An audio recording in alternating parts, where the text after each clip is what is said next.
Like, content doesn't actually matter. Like, it doesn't really matter what you learn. It's just that you learn how to learn, and you learn how to take in information and process it and apply it to. Ms. Barron, Hello. thank you very much. You're It's welcome. nice to finally meet you You and too. talk to you. This is exciting. I'm excited about this. So, for those people who don't know, Mhm. who do I have the honor of speaking to today? Well, my name is Melissa Barron, and I'm in my 21st year as a teacher. And so for the last 10 years, I've been an administrator. So I served as an associate principal at Park Rose. I went back to Beaverton High School as an AP, again, assistant principal. And then I was the principal at Sherwood High School during the pandemic. And then I came here to Tiger. What do you think about AI taking over schools? Mm. You think that's a real thing? No.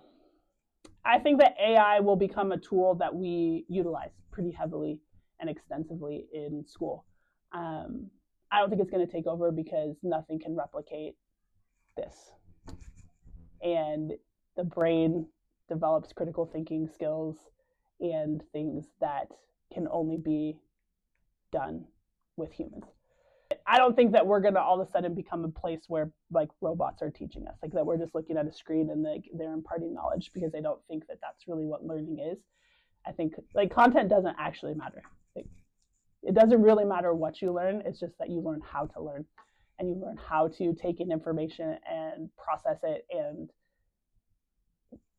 apply it to different situations is really what we should be trying to teach you. And we should use content to do that. Like, we need to use something to help you navigate that, but it doesn't really matter what it is. And that's really big right there, what you just said. It doesn't matter the content that you learn. It matters that you learn how to learn. What does that mean? We should all accept and acknowledge that the content, like the stuff, is at your fingertips and has been the entirety of your life. That you can Google, you can AI, you can create whatever the piece of information is. But what we need to help you to be able to do is think about it, analyze it, apply it, evaluate it. And that's how you learn. Like, those are all aspects of learning. And so. Well, that's kind of really big to hear as well. Yeah. Because school is such this block in people's lives, and it just takes up so much energy, stress, time. Yep. And it's like, it basically determines what you do for the rest of your life. And it doesn't matter the content. School exists to help you develop skills that you don't yet have. One of the skills that a lot of like young people still are working to develop, old people are working to still develop, is how to be a good problem solver. Because no matter what career field I go into, or what college I go to, or if I go into the military, or whatever I do, there is going to be a problem that is going to come across my path, and I need to have some tools and some skills to be able to solve those problems. And so we use chemistry here at we as a school system use chemistry as a mechanism to help you learn how to problem solve. We use AGS3 as a mechanism to help you learn the skill of problem solving. Yeah. We also use chemistry if you want to become a chemist. And so we're kind of trying to balance these things of, I don't know what you want to do next, but I have this responsibility to create open doors for everything that is next. And so there are times that school exists to teach you content knowledge. I need you to just know this thing. I need you to know this thing because you haven't yet known it, and I want you to know it. But the majority of our time is like, I need you to be able to do this thing. And I'm going to give you lots of opportunities to practice doing this thing. Communication. I need you to be able to communicate. I know that no matter where you go and what you do after high school, you're going to have to communicate in some way, shape, or form. Like, unless you're going to go live in the mountains. There's not really like a class or anything to teach how to communicate. Not directly. That could be like a very big skill that maybe needs to be amplified. Right. But not directly, right? Like, I'm not directly teaching you how to communicate in a class called communication. But hopefully you're sitting in chemistry and you're having a collaborative opportunity in class. A lot of kids don't do that. I know. And that's part of our challenge. That's what we have to keep working on. How do you navigate that? I think adults, we have to keep talking about it. Like, we have to keep having these types of conversations of, Like, I'm having you do this group work because I need you to also work on being able to communicate with people that you don't know very well, or I need you to be able to problem solve. Like, group work is one of the most like high level tasks You do it everywhere.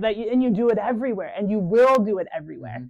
And if we can't help you develop some skill in that, we're not setting you up to be successful. Like, we're not.